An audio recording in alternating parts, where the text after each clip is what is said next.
Welcome to Depression Proof Your Life Live, a space for honest conversations about mental health, mental wellness, recovery, and resilience. Here, we explore how communication, environment, and mindset work together to move us from silence to strength. We talk with people who have faced real-life challenges and explore the practical systems and daily structures that help them rebuild their mental strength. I'm Marion Mills, and I created DPYL out of my own journey through mental illness, addiction, and recovery. These conversations are about breaking stigma, finding support, and reminding you that you are not alone.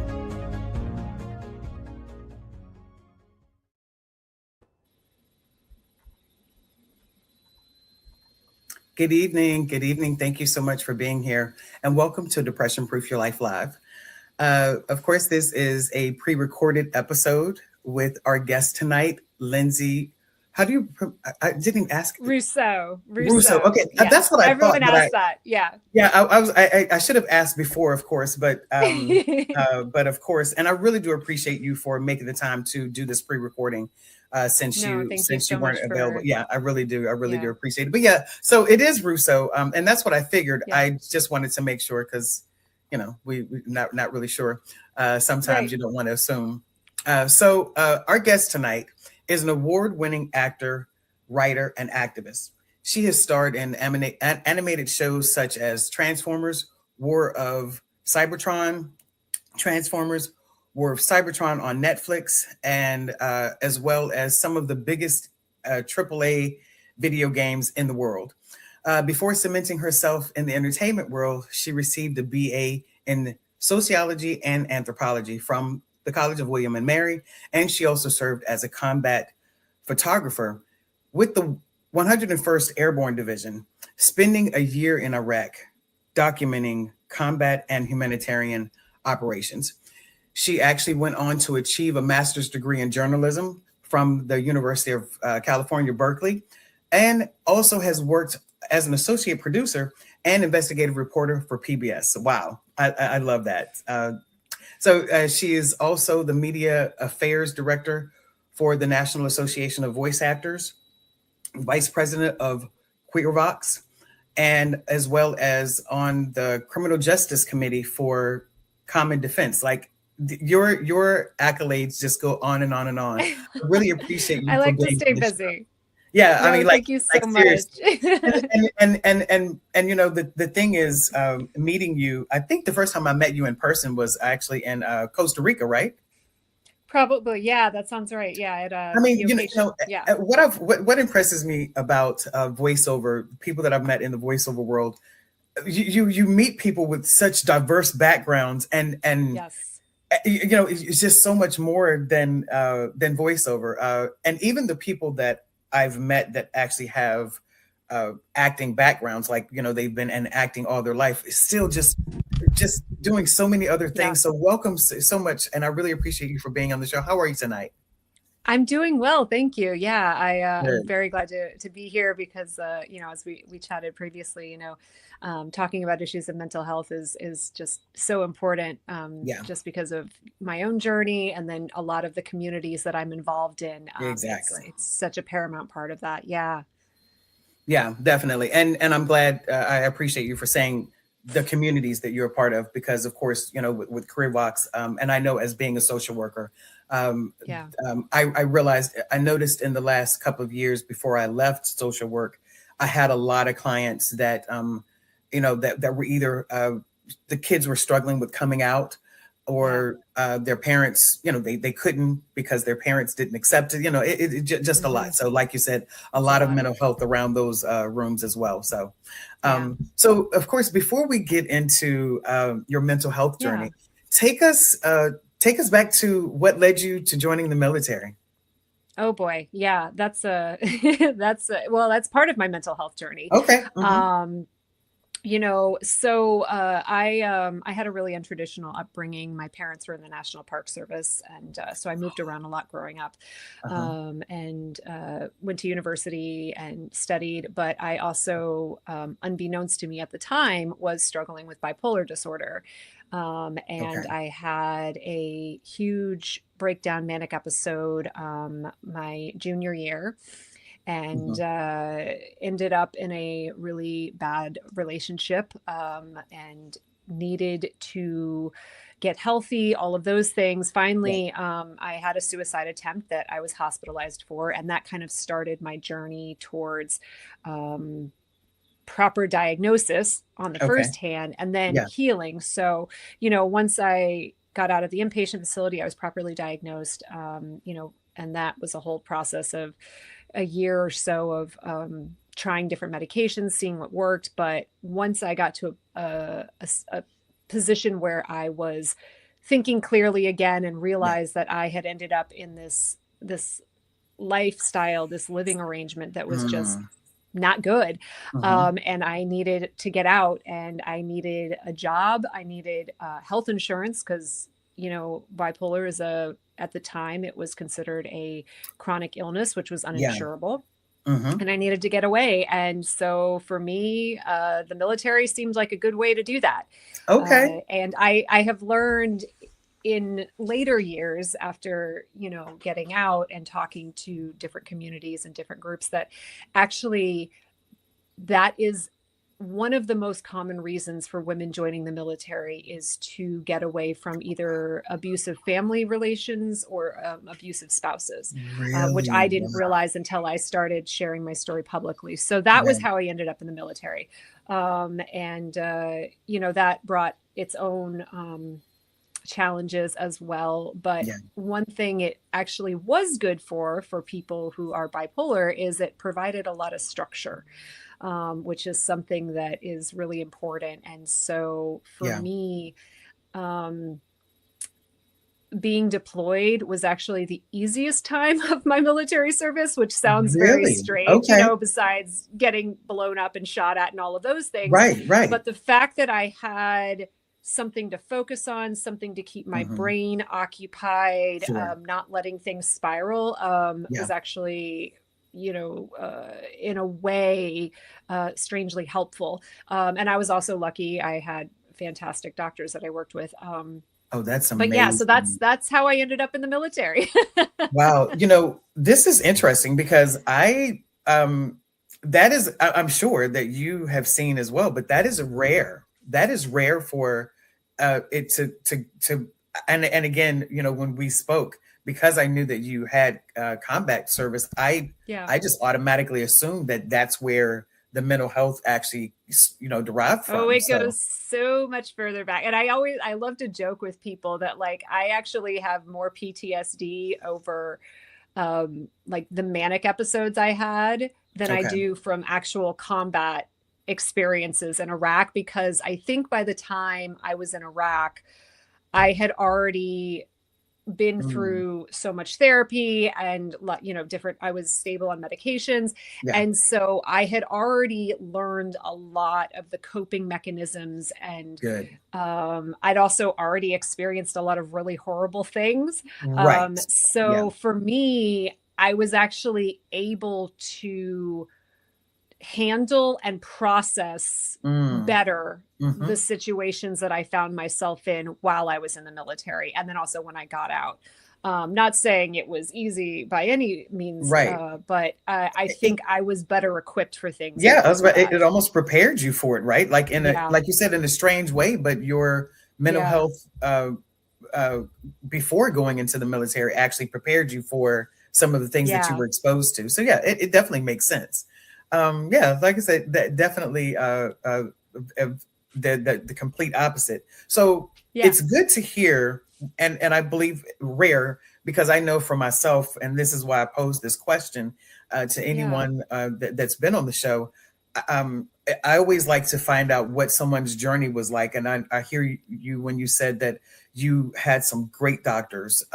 Did that yeah, continue when you were in the military as well? Were you able, or how did that work? Because a lot of times yeah. when you're talking about mental health in the military, that can just be a sticky, a Yes, slippery slope, I guess, is more. yes. And I will say, I I joined the military having already been to university, Yeah, um, having already had a lot of life experiences, yeah. and I have always been an advocate for myself. Mm-hmm. And so I also was in a very unique position. I was a combat photographer, so I was the only person who did my job.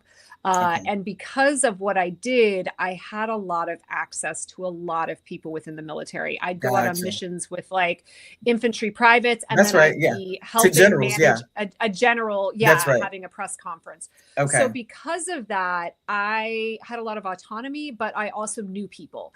And Mm-hmm. I also knew how important it was for me to get care and to document care. And that's something we can go into later, specifically within the Absolutely. military Yes. community. Please document Absolutely. everything. And, Mm-hmm. yes, there is absolutely this stigma of you don't go to the doctor, you That's right. especially don't go to mental health. But because I wasn't trying to prove myself to anyone else, I Mm. was like, nope. I was lucky. The psychiatrist I had was amazing. That's great. I also had a social worker who was a therapist. So like I was very lucky to have Yeah. found really good people, but only because I advocated for myself. Yeah. And same thing for when I got out, Okay. I get all of my healthcare through the VA, and I went through many therapists before I was like, nope, this one I like, because I know so many Yes. people that just stopped getting treatment because Mm-hmm. they didn't have, I mean, a therapist is like a life partner. It's like you've got Yes. to mesh or it's not going to work. The same person's Yeah. not right for everyone. And a lot of people just gave up. And I unfortunately was the persistent one who was like, nope, someone knew until I finally found someone who worked for me. And, we've been together for over 10 years, and I just found out he's retiring in a couple months. And so Oh, okay. we're working through that. But no, Exactly. that's Yes. the thing with anything, not just the military, but within Mm-hmm. mental health. Like you have to be your own advocate, which is very hard if you're struggling, because it's so easy to give up on yourself. Mm-hmm. But you really do need that support network, and you need that combination of, if you are in a position where you're dealing with psychiatric medications, you need the therapy component as well. That's right. And if one of those falls off, it just becomes so much harder for you to deal with things on your own. See, this is why I needed to have this conversation with you. Like I said, just the brief interaction that we had in Costa Rica Yeah. and learning about your background, I was like, oh yeah. And again, I didn't even have the show yet, but definitely once I had created the show, I was like, yeah, I need Lynn. Yeah. And again, because I have, it's the same way it is with you. Veterans hold a special place in my heart. And for the same thing that you're saying, I have been years of spending days, hours, a lot of time, 2 and 3 days a week at the VA. And I talk to, when we're sitting in the waiting room, we talk, we just passing time, and you hear stories of so many people that have struggled and still continue to struggle, and they have to fight just to get 10% of things that are clearly documented in their record. So yeah, like you said, that is something. Matter of fact, I just cut off all my locks, and when I was at the hairdresser, two people in the salon, one guy actually asked me about something and led to down a conversation about veteran. This lady that was getting her hair done, she said, my husband is getting out. She said, can I get your number so I can give it to him? And I was like, yeah, I don't mind educating veterans and telling them, again, like you said, that's one of the most important things. Document everything. And that's exactly what happened to me when I was getting out. Yeah. This guy, when I was, going through the paper, he just simply asked, did you get injured when you're in the military? I was like, yeah, I broke a finger. I broke this and this happened. And he was like, you need to make a copy of your medical records and make sure that, so yeah. So yeah, thank you so much for saying that. That is so important. And I also appreciate you for making the point known that comparing a therapist to a life partner, because and I think a lot of times because people are not aware of their rights, and when I say rights, I guess it's like people don't realize that you don't have to go if this one doesn't work. You can say that one doesn't work. Now it's the reason I was smiling as you were saying that is because I had my an appointment a couple of months ago. This is a therapist I have been going to, psychiatrist I've been going to since 2019, 2000, 2019, 2020. And it's like he was just kind of going through the motion and just kind of checking boxes Yeah. almost. And I said, did you hear what I said? And he was like, yeah, I heard you. I'll put you in for this. And I was like, why are you going to put me in for a sleep study? Oh, because you said you were having trouble sleeping. I was like, yeah, but and I went into this whole thing, and I told him that I told him how I felt, and then when I went to check out, I said I need a new therapy. I need to see someone Yeah. else. That was like talking to a brick wall. I'm coming here. Again, it's maintenance at this point, and I'm thankful for Right. that. But I also know, like you said, I still need that maintenance sometimes. I still Yeah. need that. And I don't want to go talk to someone who's just checking boxes and not even really hearing what I'm telling you. Right. Because just like I told the therapist that I had my appointment today, actually, with the new therapist, and I told her I do like her. She listens.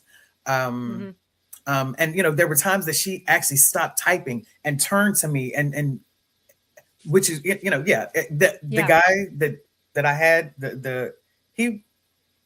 I don't even think he really looked at me from the time he came and got me in the waiting room till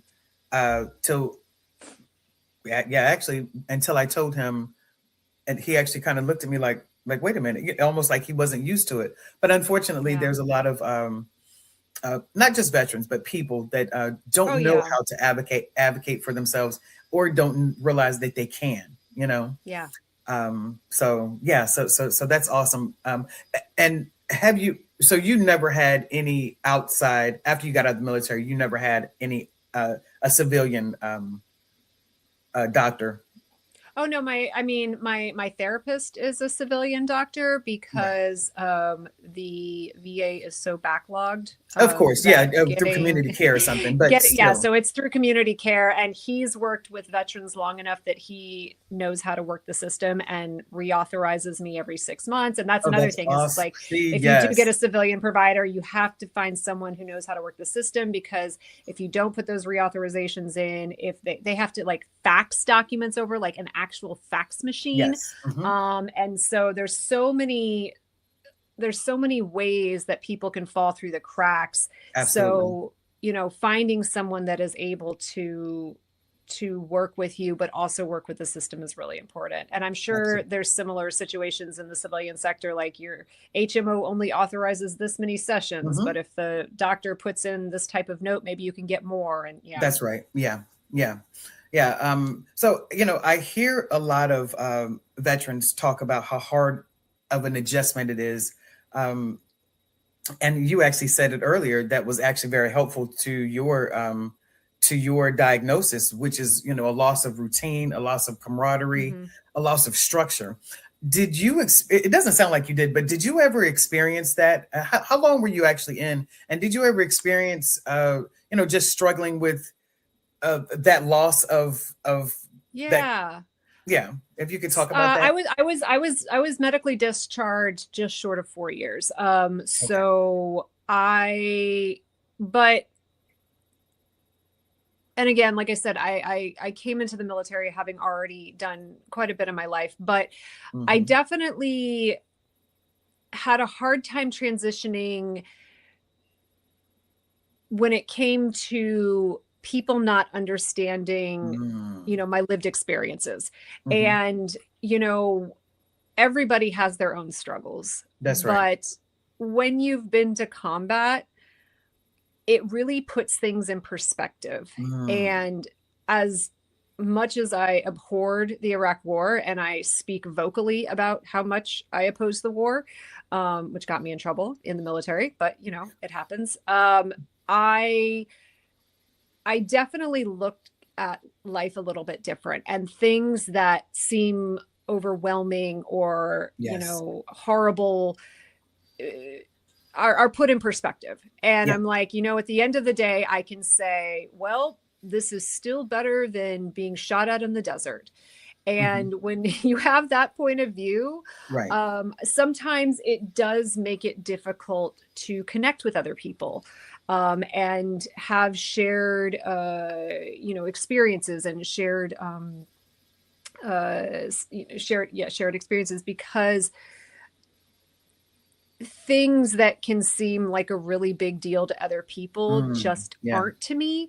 Yeah. Um, and not that I'm diminishing what they're Right. going through, because again, everyone comes at life from different life experiences. Yeah. And the other thing for me, I discovered, like when I got to journalism school, is I've been a combat photographer for 4 years. I've been, reporting on activities going on during war. That's right. And, I loved investigative reporting. I loved the stories I Hmm. worked on, but, I actually didn't keep up with my photography because I just didn't find it as exciting or appealing as what I did when I was in the army. Right. And so, that I kind of put that hobby aside. Well, it was a career, but put that aside because it Yeah. just didn't have the same fulfillment as it did when I was in the Exactly. military. But I will say, I had a secondary breakdown at journalism school, Okay. where I was finally dealing with the PTSD, and then the fact that I was an investigative reporter and all of the hard issues I was working on. And again, anyone dealing with mental illness, like, it's a lifelong struggle.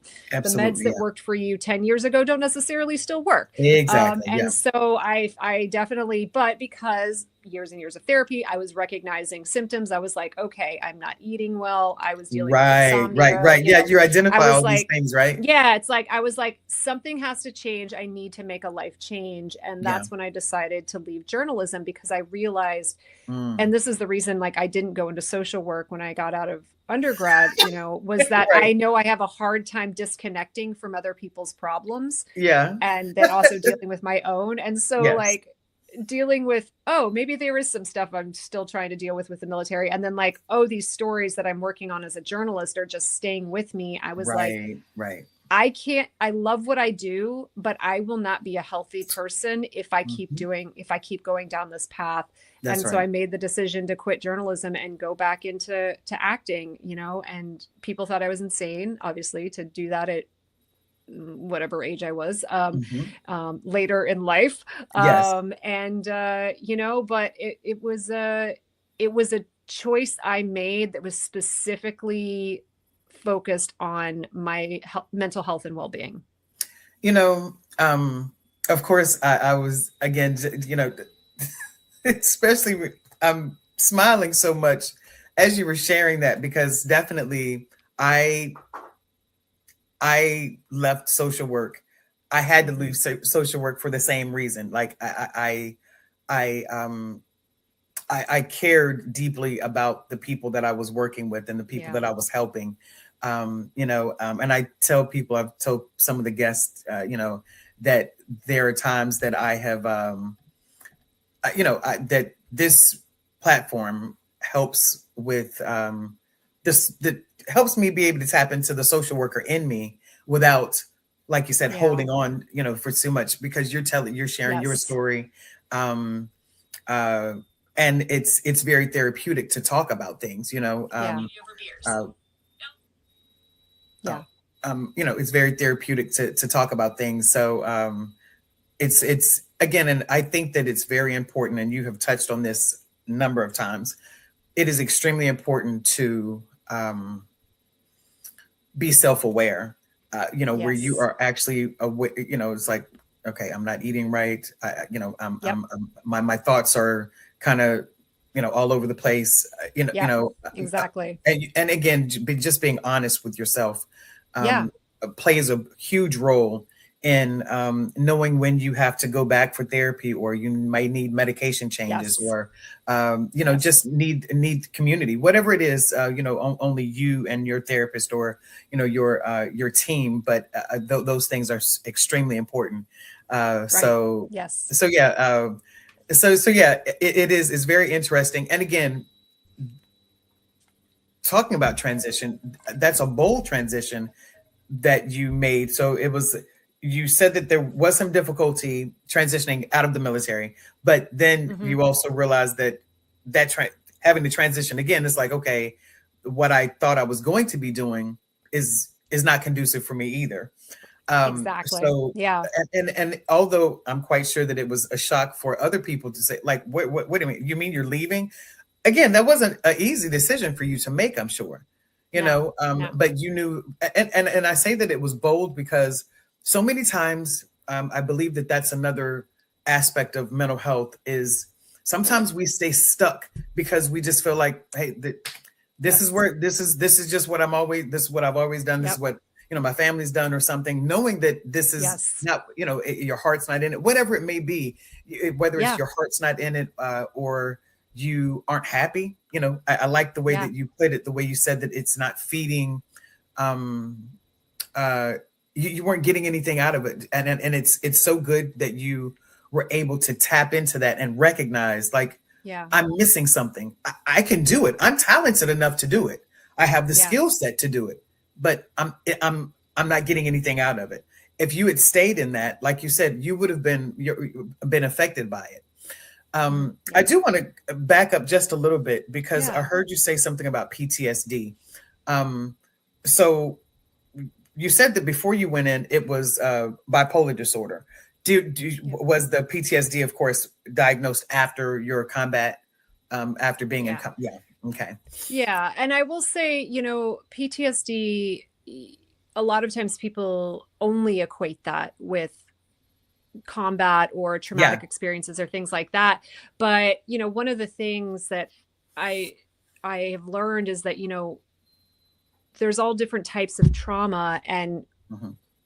that can still affect us years later, even if you're like, well, I was never in combat. And like I said, like Right. I have PTSD over, things that happened pre-military from when I was Right. manic and when things happened in my life there, which to me were far more traumatic than anything that happened to me in the Yeah, I military, which remember you again said that. might Yeah. seem weird to some people.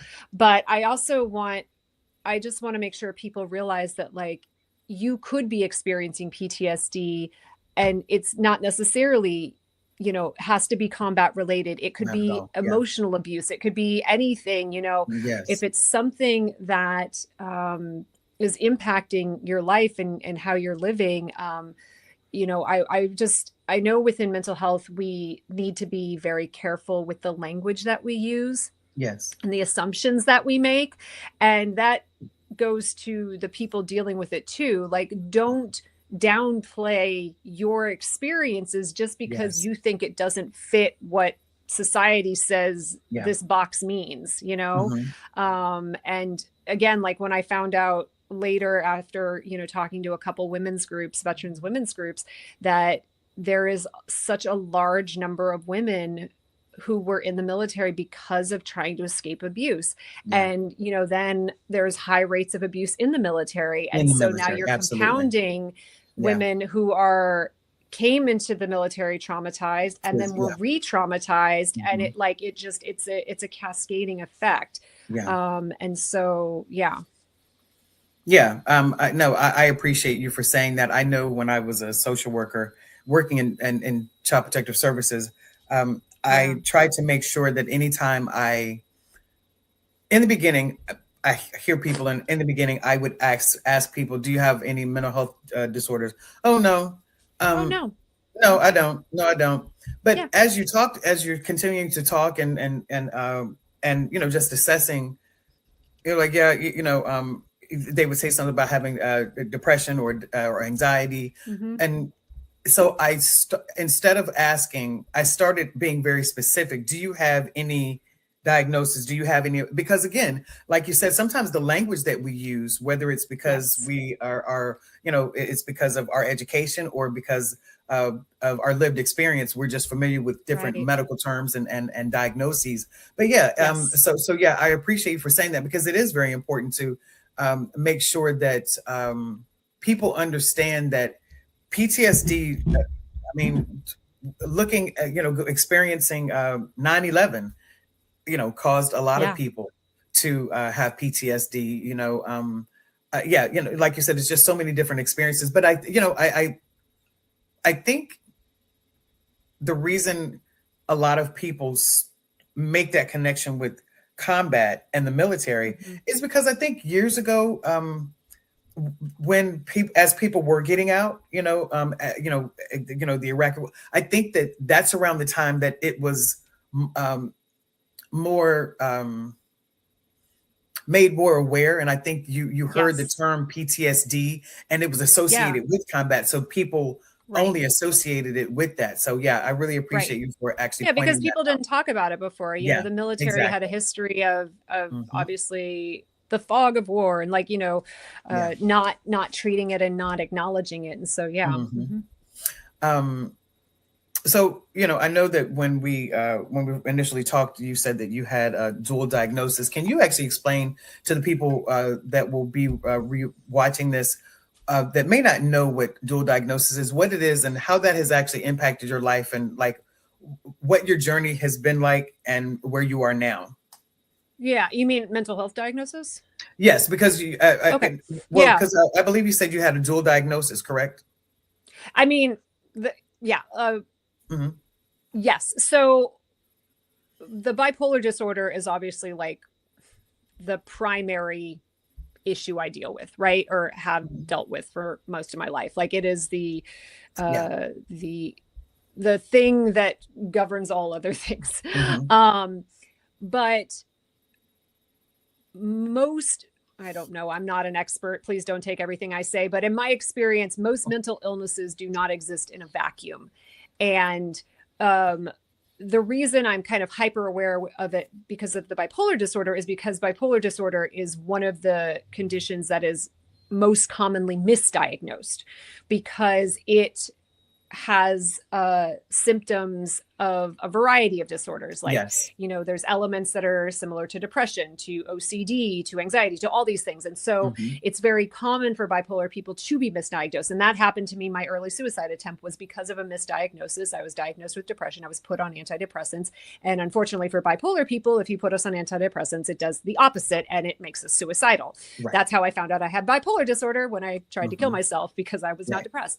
Right. Um, Hmm. but so that's kind of the overarching is the bipolar. And when you start to go down your mental health journey, you uncover a lot of other things. And so Yes. this has been a lifelong journey for me, well, Hmm. not lifelong, but like, I started dealing with treating the bipolar disorder in college in my senior year. So my mid to late 20s.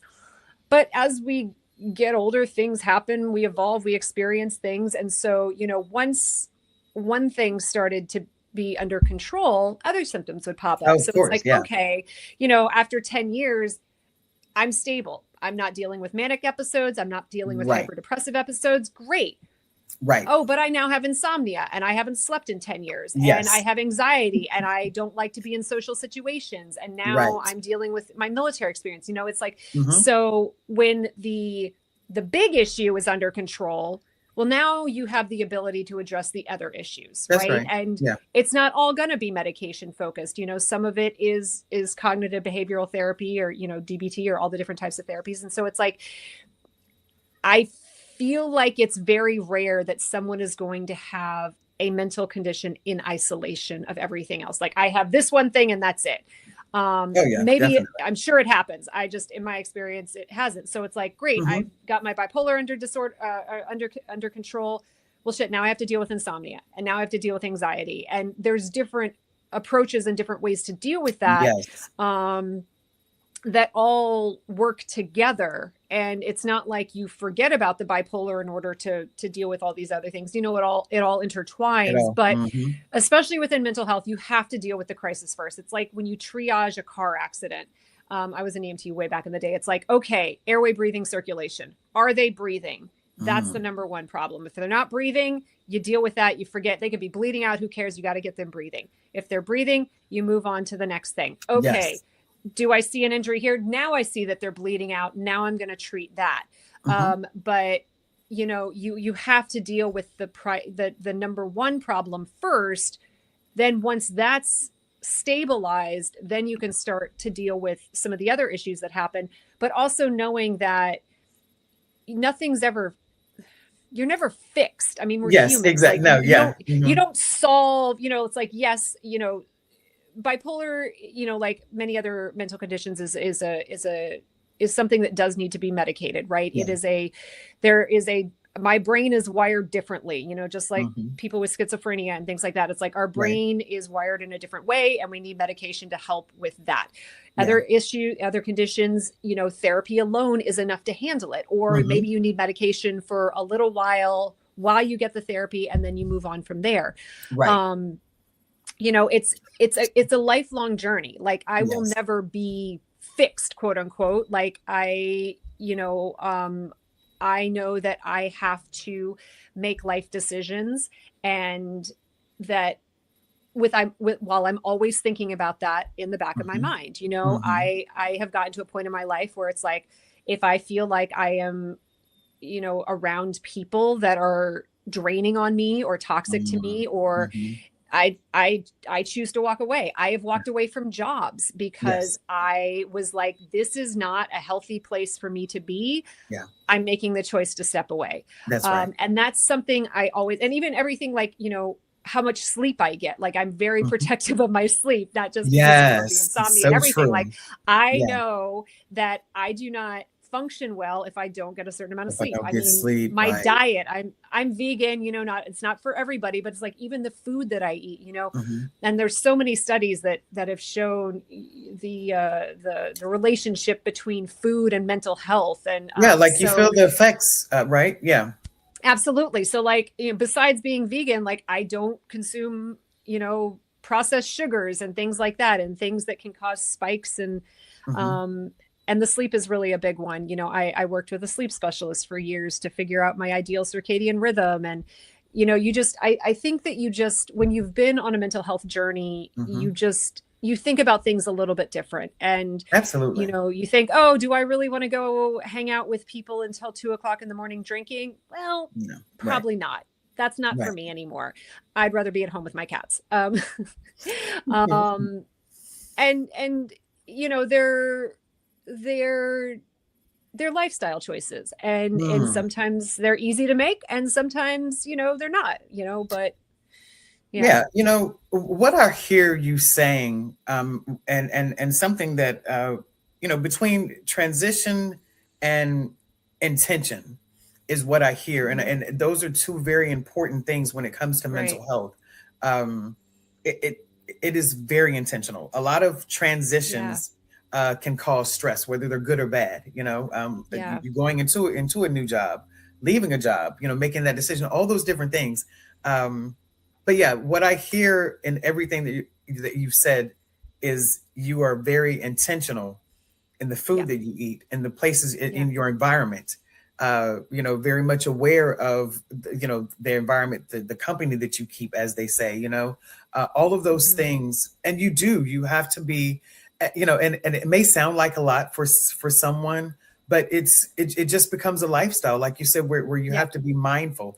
For example, I shared that the reason that my intro and a big part of Depression Proof Your Life is curtains opening up is because that's how Depression Proof Your Life that just was coined, the phrase.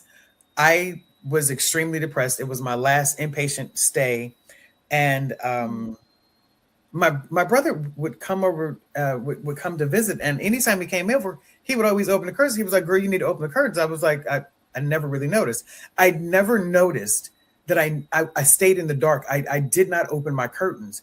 And one Yeah, day, and then this was after my last inpatient stay in 2014, I opened my curtains. I literally I made the decision to open my curtains, and it was so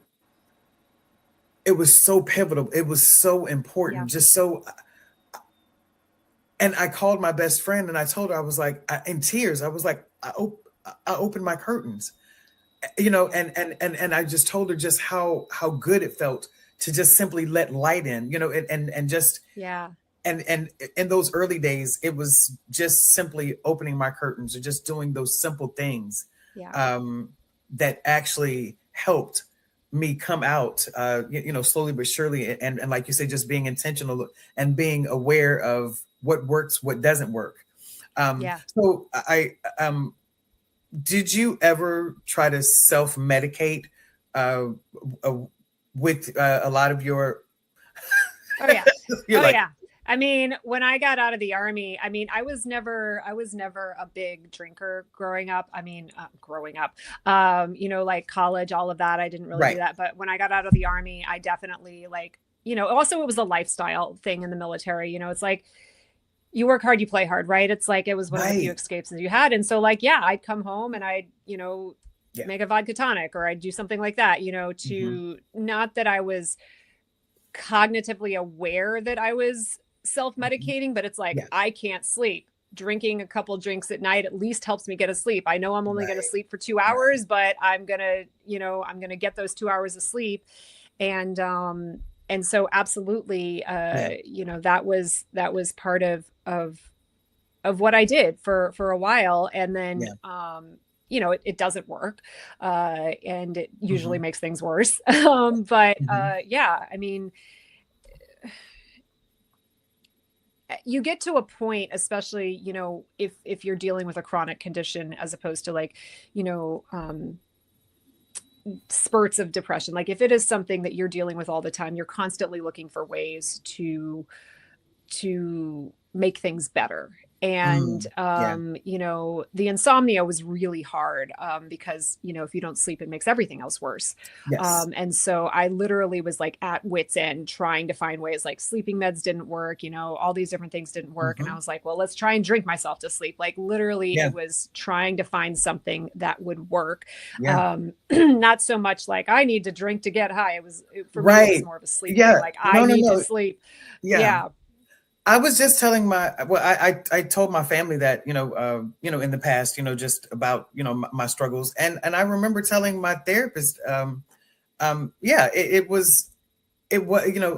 I remember early on, I would take medication, anything that said, alcohol may intensify this effect, because it was like like you said, I could not sleep. And again, some of that was due to pain, and that was something that I Yeah. did Oh not yeah. ask you about, That's if another you had thing. Yeah. any Oh injuries yeah. where, that, yeah. So yeah. That's a whole part of it. Yeah, Right. we can touch on that. So Yeah. yeah, and sometimes, I even if I could go fall asleep, I would wake up in pain and wouldn't be able to go back to sleep. Yep. So yeah. But yeah, I remember, anything that said alcohol will intensify this, it was more of a pressing, and I know that's not, but again, it's just the truth of where, we were, Yeah. in our struggles, and why it's so important to be intentional in all those different things. What role would Yeah. you say, creativity has played in your mental Oh my health? gosh. So important. I Hmm. mean, again, when I decided to quit journalism, I really thought a lot about, you know, well, what can I do Right. that will work with my mental health. Yes. I knew I couldn't have a 9 to 5. I just, that's Hmm. not how my brain would work. It just wouldn't work. And Oh yeah. I, I was like, you know what? I grew up as an actor and a musician. You know, I did school too. I was, you know, in all the AP honors classes and stuff, but music and Hmm. acting was always a part of my life Okay. growing up. Hmm. But you know, my parents were like, nope, you're going to go to college. And, you know, I loved, you know, learning other things too. And I realized, you know what, I truly loved performing. I loved the Right. arts and Right. it brought me joy. And I was like, well, you know what? I'm already overworked and underpaid as a journalist. Uh, Might as well try the acting thing. And at least I Mm-hmm. know I'm going to be happy. Have something Now to I be didn't happy. do Yeah. that in isolation. You know, Yes. I got my certification. So I was teaching full time. I Okay. was you know, working as a brand ambassador. You know, I was working a lot of side jobs Hmm. as well, but and it was stressful. You know, I'd be in rehearsals for one play. I went to theater. I returned to the Hmm. stage and did that for about 6, 7 years. Okay. Um, and, you know, I'd be in rehearsals for one show and performances for another show and then teaching full time and then, you know, doing private singing lessons on the side and things like that. But again, with my bipolar brain, being overly busy is very good for me, for better or for worse. As long as I manage it and keep it under control, Yes. I work best when I am occupied. It's the quiet moments, it's the downtime where my brain tends to spiral out of control. And so I knew I couldn't keep going at that pace indefinitely. Yeah. But I knew for a while, like, okay, this is something that I'm going to do. I'm really enjoying doing it. I felt like I was in control of my life, which is very important for anyone who's dealing with mental health, to feel like you have control over your decisions. Absolutely. And then, you know, those experiences are what led me to learning about voiceover and realizing, oh, because what I got to a point in the theater where I could tell, like, okay, the exhaustion's starting to come. It's really messing with my sleep. It doesn't pay very well. The other issue I had was that I, especially after the Army, had really bad social anxiety. Like, I don't do well in crowds. I love performing. I love being on stage, but I do not do well around large groups of people. Right. And between teaching all day and doing that, I was like, oh, this is really impacting me as well. And so when I discovered voiceover, and I was like, oh, I get to do all the things I love to do and not be around people. And not really. This is amazing. Oh, also I can like not get out. I mean, before it was a mental health concern if I wouldn't leave my house for weeks on end, which happened. Now it's like, no, I'm not leaving my house, but I am working. But yes, but I'm doing well. Yes. Yeah, exactly. So like it became, it was very conducive to the lifestyle that I knew I needed to live, right? It gave me flexibility. It allowed me to pick and choose how social I wanted to be. And it's hard, obviously. Like, you don't wake up tomorrow and you're paying your bills. Like, it was a struggle. I was still having to work a lot of side jobs. That's right. But again, I was able to make decisions that were always, you know, made in relation to how is this affecting my mental health? Is it helping or hindering? And then when that started to really work out, like I started to make a living in voiceover, that's when I was like, you know what? I really miss writing. It was such a core part of who I was. But now that I am making and paying my bills and not working 5 million side jobs, now I have time to like get back into my writing. So exactly. And even like with on-camera work, it's like, okay, I have time to like do auditions here and there. And, you know, if I do book work, it's like, okay, great. I'm going to be out in public, but you know, it's controllable. It's manageable. It's not every day, all time. Right. And that's what I was about to say. Yeah. You can control the amount of, you know, it's not just every day. Again, because a lot of those environments and situations drain you, you know, so yeah, you can. Like, but the great thing with on-camera work is like, you know, I just spent 3 weeks filming shooting a feature film, which which I wrote and I'm self-funding. But it's also like, you know, there's always an end to it, right? You know, it's not going to be indefinite. You know that you're not going to, like, yes, I'm going at a high level right now. But I see the end, right? I know that there is going to come a moment when I can go to bed. Yeah. No, I appreciate. I love the way that you explain that. And it's almost like a full circle moment, you know, in regards to some of the struggles that you had, and still being able to tap into those things that are important to you without spiraling, you know? Yeah. So for veterans that are navigating similar struggles right now, especially that transition of, you know, getting out of the military and going back to civilian life, what would you tell them? What would you tell them? And I just want to add, if you can, especially for those that have spent years. It's something about people that have spent years, you know, 15 or more years in the military. Like that is their identity, you know. So what would you say to them? How to transition safely, or, you know? I mean, obviously, everyone is different. Yeah, Everyone's experiences are different. What you did in the military, what sort of absolutely. support network do you have? Do you have family? Are you by Hmm. yourself? All of those things Hmm. are things to consider. I think one of the things I would say is don't don't downplay the experiences you had in the military. You would be surprised how they can transition to civilian life in ways you wouldn't Mm, even think about. I, good. in no universe, thought when I got out of the military and then got out of journalism, got into acting, that 15 years later, I'd be teaching classes on vocal efforts and fighting in video games. Right. And so much of that was me drawing upon my experiences in the military. Like Yeah. my military experience has informed a lot of the work I've done in video games, right? Never Yes. thought that would be a thing.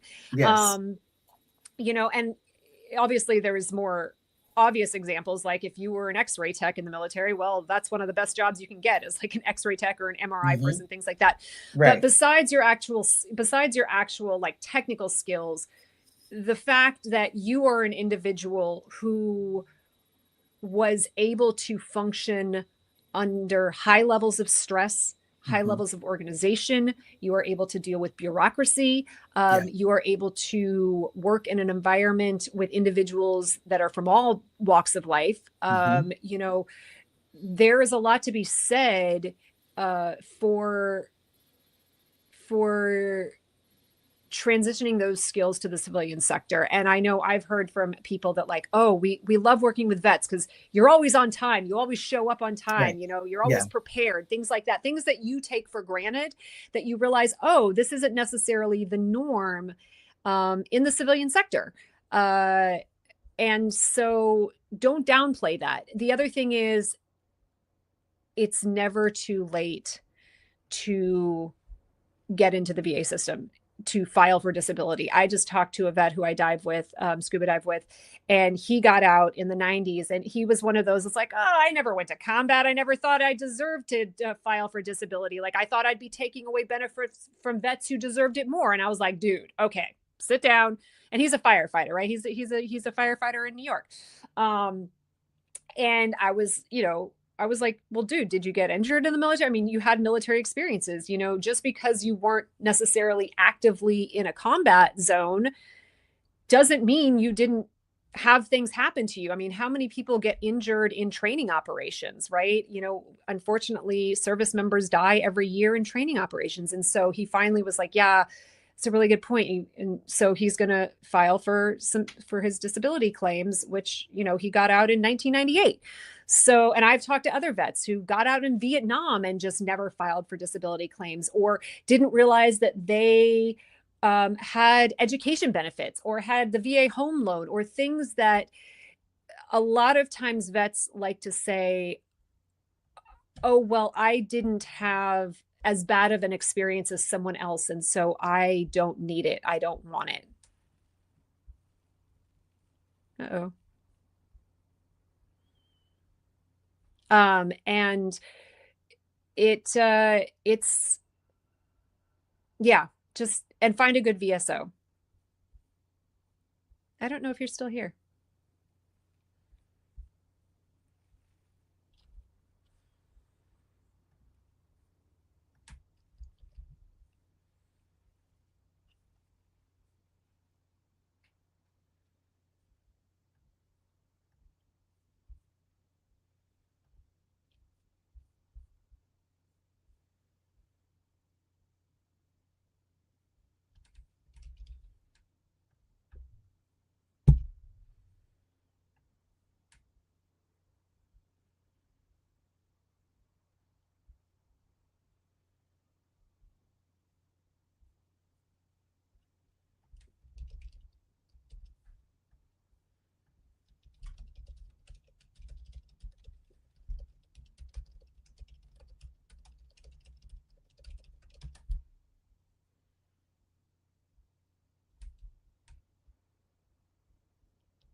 Hi. Huh.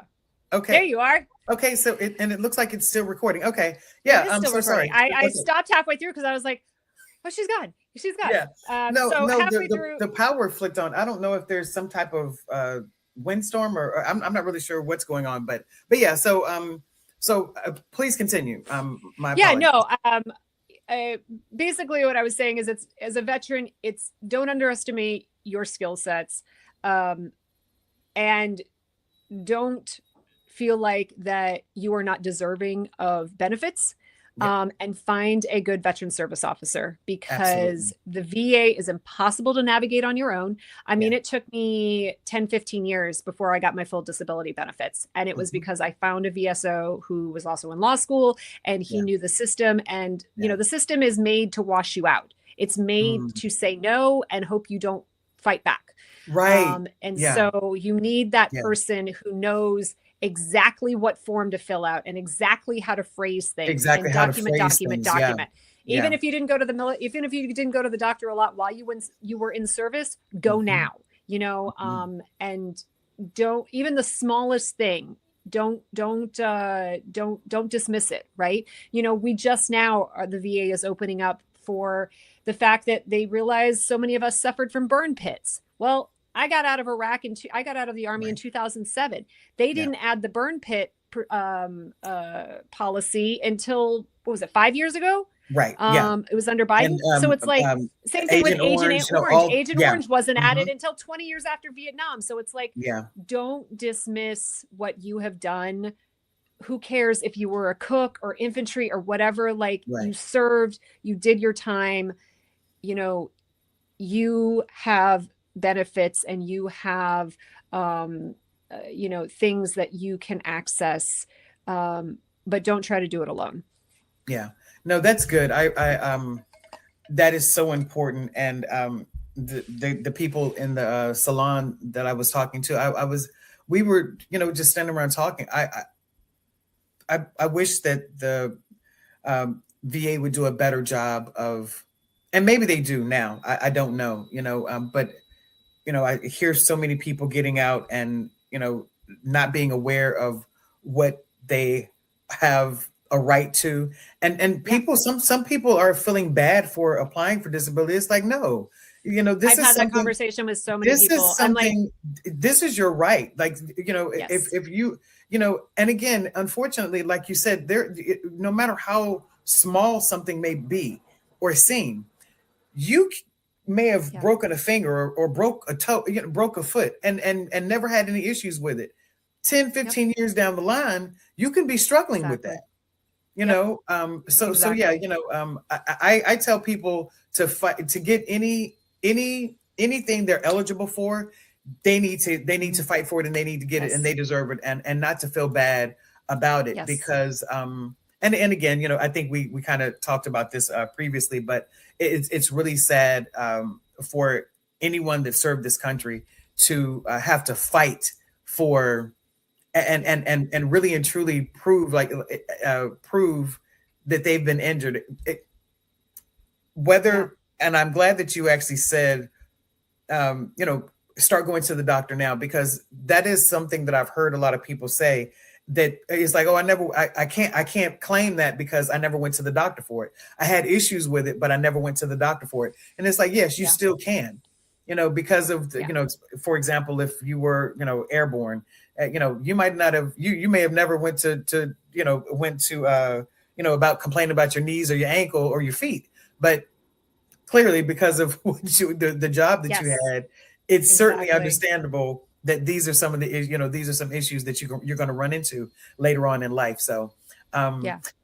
excuse me. Is there anything else that we did not talk about? Excuse me, because I know that you have a long day tomorrow, having to. No. Oh, I just said it's later for you than it is for me. I'm great. I can talk about this all day. Oh yeah, no, no. So can I. um, So can I. Really can. But yeah, um, is there anything I that mean, if we did not talk I about that don't you know. wanted to address? Oh, that's a really good question. I mean, I don't think so, but like if I'm trying to think if there's something that I'm looking at your questions, if there's something that Yeah. Oh, I guess the one thing I will touch on is, Mhm. you know, that that those of us who deal with mental health, there's despite how far we've come in this world, Mhm. there's definitely still stigma attached to it.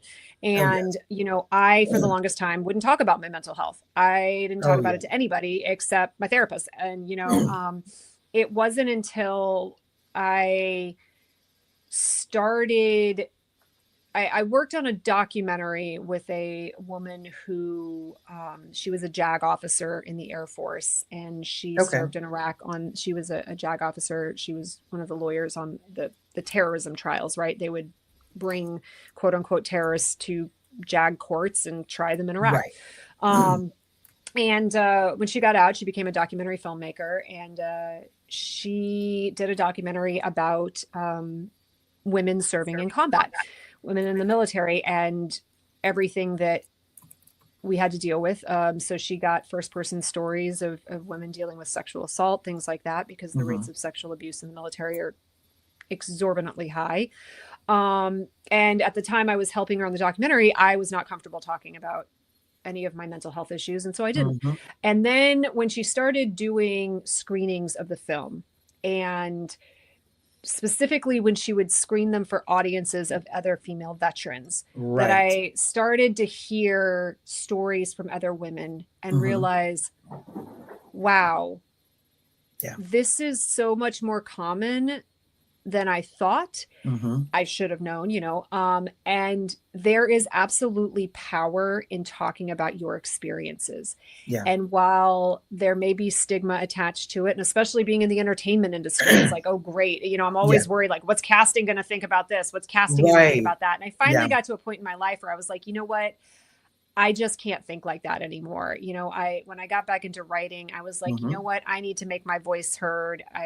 I do political commentary, political satire on TikTok and YouTube now, and Yes. realize that there's a lot of other people that enjoy that. And Yeah. it's part of the same thing with my mental health, is that I'm not going to go about advertising it, but if I hear someone talking about it, or I think there's a lot of value to be had in sharing experiences and letting other people know that they are not alone, that there are other people who have gone through Yeah. these situations. And sometimes something as simple as just being willing to listen, and knowing that you have had similar struggles, even if it's not the same mental illness. It's like Even if you've it's been not the through that same. Yeah. journey, Hmm. and so many of us have had to deal with our issues in isolation, in solitude, because we are afraid what other people are going to say. We're afraid what they're going to think. We're afraid how Yeah. it's going to impact our work, all of those things. And so it's a personal decision for everyone. But, I would say don't be afraid to talk to other people about it, Yeah. be it empowering yourself to get help, because so many people won't get help because they're worried about that. And Hmm. if you see someone else who is struggling, I had a former student of mine reach out, um, and say, basically, I mean, he was admitting to me that he was suicidal, Yeah. and I was just heartbroken. But the fact that he trusted me enough Hmm. to come to me about that, Yes. um, was really, it meant a lot to me. I know that it's weird to say that, like, No, someone absolutely. I else's pain totally meant a lot to understand me, that. but the fact that, like, he saw me as someone that could be trusted That can be with that trusted type of right, with that without type of without there's no information. judgment and no stigma Right, there was no attached to it. judgment because he couldn't go to his family, he couldn't go to things Yeah. like that. So it's like, you never know the impact that your story can have on someone else. Hmm. Yeah. No, I totally agree, and same here. I hid my. Matter of fact, I think when I was talking to Karen Gilfrey, I told her, I hid my, my alcoholism, Yeah. my mental health. I was, it was something that I was afraid to talk about. And Hmm. in creating Depression Proof Your Life, it was like that was when I took that deep breath. Like, I know how it was Yeah. being in isolation. That was the biggest, one of the hardest things for me was acting like everything was fine. I didn't Yeah. want my family to know. There were many times. One of my last, sorry, I'm having a little pain. Whew. Yeah. Oh, But I yeah, know that. uh, That was another question you had. How does chronic pain deal with, well, yes, that's a exactly whole other right, right, conversation. That's a whole other right. conversation. But there were many times that I would leave a family function, having a great time, laughing and Mm, joking, and before, as soon as the door closed, before I even got to my car, I would be in tears, just really struggling. Um, but I knew from my personal experience as well as my education that isolation is one of the biggest uh mhm, I guess deterrents. It's like if you're not in isolation and you're talking about it, it's like it is what it is. Yeah. mhm, This is who I am, and again, to be able to say that I went through all of these different things, but now this is where I am, this is who I am. I'm mhm. better for it, because I am still here, because I didn't make that decision to um, end it all, Mhm. and got the help. The more that it's talked about, and I think the thing Yeah. that's been very um,